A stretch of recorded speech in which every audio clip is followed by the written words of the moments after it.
Retour aux exposés. Et cette fois, nous allons accueillir un géographe et démographe qui travaille en fait pour l'Institut bruxellois de statistique et d'analyse. Et sa spécialité est de travailler sur les populations à Bruxelles. Et pour l'exposé qu'il va nous faire maintenant, il s'est concentré sur la dynamique des populations, des présences étrangères à Bruxelles. Il va faire un espèce de bilan de la situation actuelle de la présence étrangère et va introduire une nouvelle variable qui est celle de la nationalité au premier enregistrement. L'Institut bruxellois de statistique et d'analyse centralise et coordonne toutes les activités de nature statistique de Bruxelles-Capitale. Il mène aussi des analyses socio-économiques et aide le gouvernement dans l'évaluation des politiques publiques. Donc, je vous demande d'accueillir Jean-Pierre Hermia.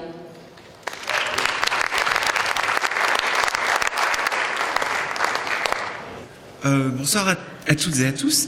Comme on vient de l'introduire brillamment, je travaille à l'Institut bruxellois de statistique et d'analyse et je voulais vraiment signaler que c'est le centre de référence pour les statistiques pour la région de Bruxelles-Capitale. Donc n'hésitez pas, si vous avez besoin de statistiques, de données chiffrées, à consulter notre site web. Tout d'abord, je reviendrai rapidement sur le contexte démographique bruxellois récent. Par la suite, je m'intéresserai vraiment à la notion d'étranger. Je vous expliquerai les différences importantes qu'il peut exister au sein de la population bruxelloise, selon qu'on prenne en compte la nationalité, au sens classique du terme, ou bien une donnée encore inédite, la première nationalité enregistrée. Je terminerai par quelques cartes qui illustrent ces différences au sein du territoire régional. Alors, le contexte démographique bruxellois est particulier au sein de la Belgique. Et c'est ce que montre ce graphique qui présente l'évolution de la population bruxelloise au cours des 50 dernières années. Comme vous le savez sans doute, la région a d'abord connu des années 60 aux années 90 un important déclin dans sa population, et c'était surtout lié à un important processus de périurbanisation. Par la suite, donc depuis à peu près une quinzaine d'années, on assiste à un important retournement de tendance avec une très très forte croissance de la population, à tel point que la région a gagné près de 250 000 habitants, soit le quart de sa population en plus. Pourtant, le processus de périurbanisation est toujours en œuvre, mais il a été très largement compensé par une immigration internationale particulièrement intense qui s'est accompagnée d'une augmentation de la natalité.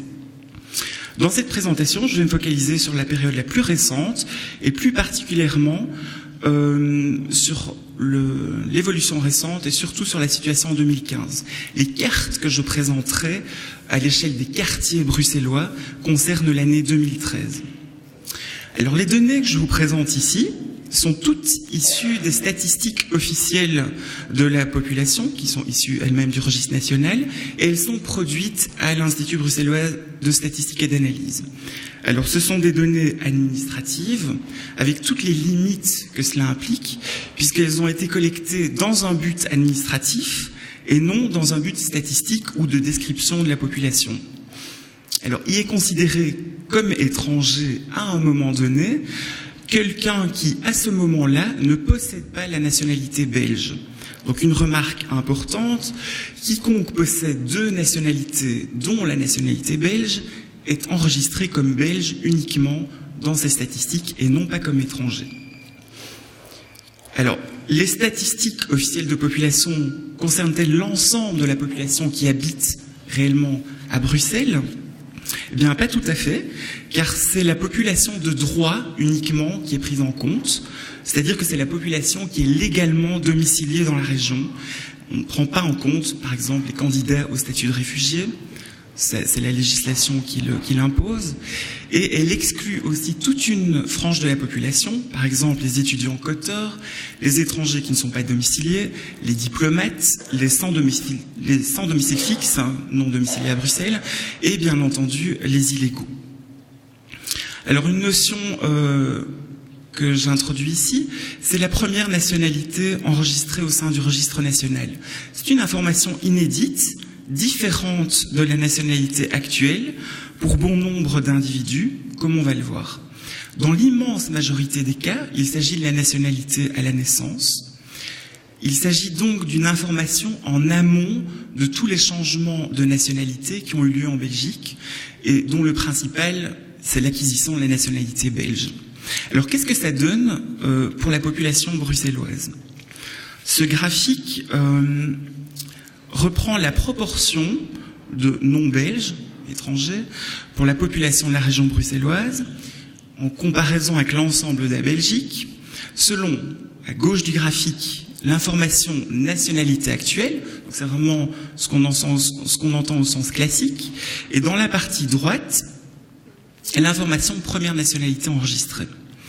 Et donc cela pour deux dates à 15 ans d'intervalle, 2000 et 2015. Alors tout d'abord, on constate que la proportion d'étrangers au sens classique du terme a augmenté dans la région de Bruxelles-Capitale au cours des 15 dernières années.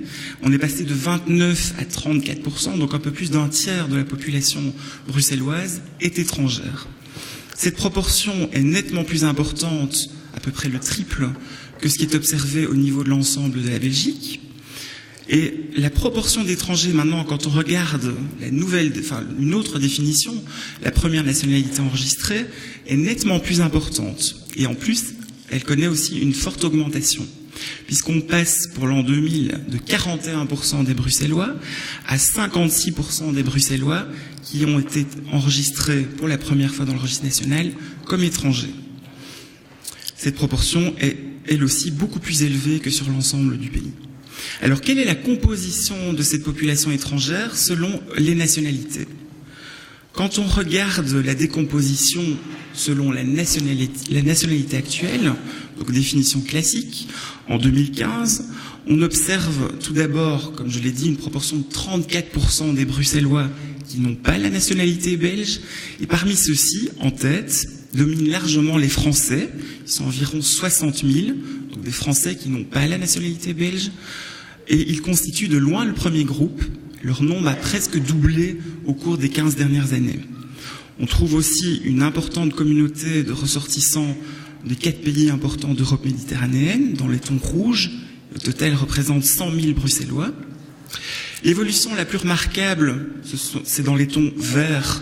Elle concerne les ressortissants des 3 pays d'Europe centrale et orientale, Bulgarie, Pologne, Roumanie, qui représentent la Roumanie, plus de 33 000 ressortissants en 2015 et constitue désormais la 3e nationalité étrangère dans la région.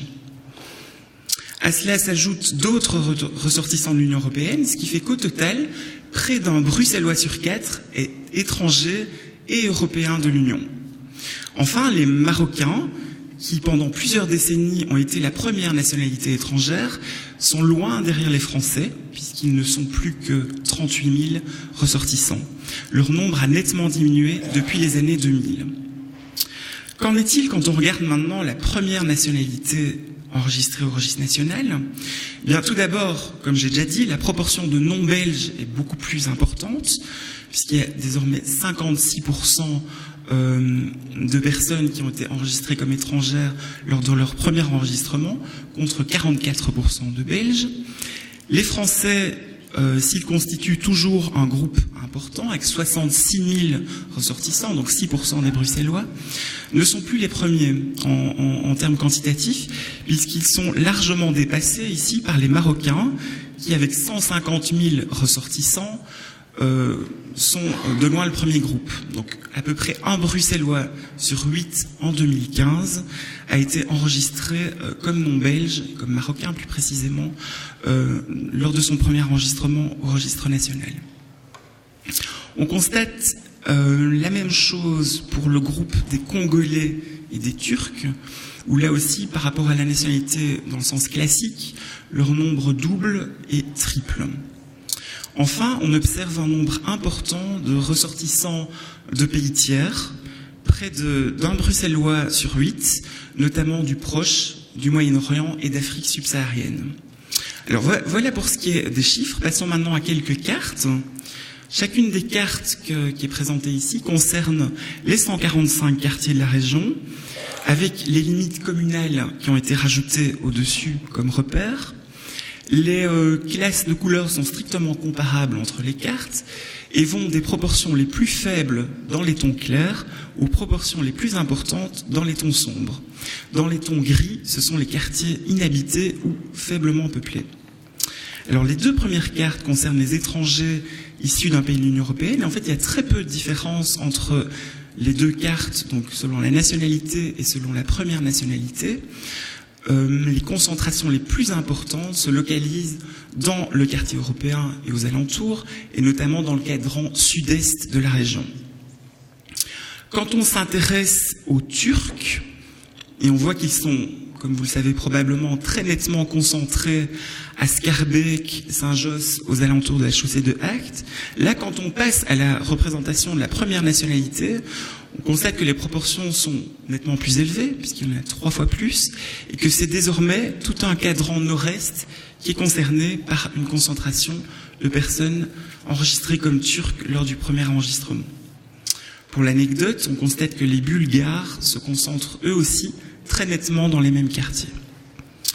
Quand on s'intéresse aux Marocains, on voit qu'ils sont plus dispersés et plutôt dans les quartiers du Canal et dans les quartiers environnants.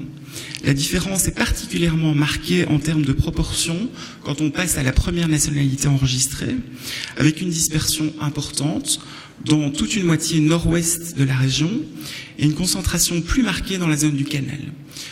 On observe par exemple des valeurs de 40 à 45% dans certains quartiers, avec une valeur la plus élevée dans le quartier de la Gare de l'Ouest. On constate un petit peu le même genre de répartition spatiale quand on s'intéresse à l'ensemble des étrangers issus d'un pays hors Union européenne, avec une proportion plus importante dans le croissant pauvre et la moitié nord et ouest de la région. Enfin, les dernières cartes concernent l'ensemble de la population étrangère, quelle que soit la nationalité. Quand on considère la nationalité actuelle, on constate que les quartiers où cette proportion est la plus élevée, donc la proportion de non-belges, il s'agit des quartiers européens et associés, essentiellement. Donc Louise, Châtelain, Etterbeek et le centre-ville. Quand on passe à la première nationalité enregistrée, on observe des différences dans l'espace. Ces quartiers-là ne sont plus forcément les quartiers où la proportion de personnes étrangères est la plus élevée. Ici, il s'agit surtout des quartiers du croissant pauvre, avec un maximum notamment à Kuregum, où là, il y a à peu près 80% de la population qui a été enregistrée comme étrangère lors de son premier enregistrement. En guise de conclusion, je reviendrai sur la complexité du concept d'étranger, même au niveau statistique, qui pourtant répond à une définition stricte dans les statistiques officielles de population. Ici, je vous ai présenté 2 informations disponibles au niveau individuel, la nationalité actuelle et la première nationalité enregistrée au sein du registre national. Et on a pu voir des évolutions différenciées selon le concept utilisé et selon la nationalité. Enfin, on a pu voir aussi des géographies assez différentes au sein du territoire régional bruxellois. Un mot que j'ai soigneusement évité de mentionner pendant cette présentation, c'est l'origine des individus.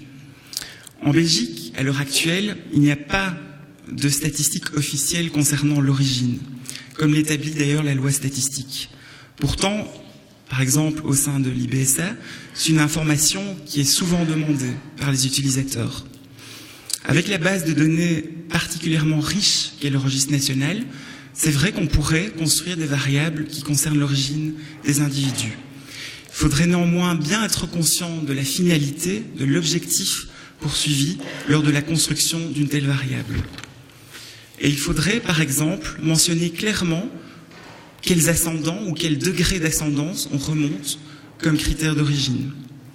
Enfin, il faudrait inévitablement construire des typologies parallèles et complémentaires selon l'origine envisagée. Par exemple, ce qui est fréquemment évoqué, c'est des individus d'origine X, je veux dire des individus, par exemple, d'origine espagnole, qu'on oppose, dans les dires, à des individus d'une autre origine, par exemple les Belges. Pourtant, on peut avoir des origines multiples. Et donc, pour être cohérent et gagner en précision, on devrait plutôt proposer des dichotomies du genre individu dont au moins un des parents est espagnol, par opposition uniquement à des individus dont aucun des parents n'est espagnol pour être complet. Ça nécessiterait donc un travail assez précis et surtout beaucoup de pédagogie pour cette information assez sensible. Voilà, je vous remercie pour votre attention. Je vous invite, comme je l'ai dit en début de présentation, si vous avez besoin de données chiffrées sur la région de Bruxelles-Capitale, je vous invite à consulter notre site web. Vous trouverez en plus des statistiques de nombreuses publications concernant la région. Je vous remercie.